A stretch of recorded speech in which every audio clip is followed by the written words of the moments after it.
Voici l'essentiel sur les terres rares. Et pour décrypter tout ça, on s'appuie sur les explications de Frédéric Gaudry, qui est professeur de SVT et géologue. Premièrement, c'est quoi exactement?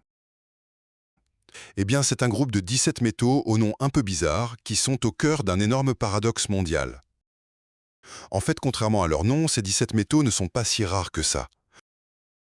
Le vrai problème, c'est qu'ils sont très difficiles à extraire. C'est un peu le défi moderne d'une très longue histoire minière. En France, par exemple, on a un riche passé, comme à Chessy-les-Mines dans le Beaujolais.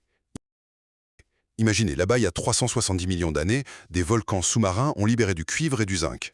Aujourd'hui, bien sûr, la quête a changé. Ce sont les terres rares qui sont devenues ultra stratégiques. Deuxièmement, à quoi ça sert? Eh bien, un peu à tout. Vous en avez probablement dans votre main, là, tout de suite.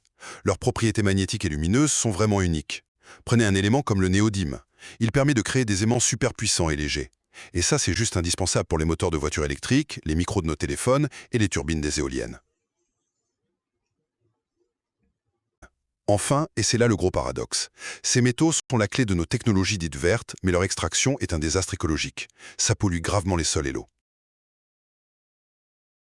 Et comme si ça ne suffisait pas, il y a une dépendance géopolitique massive.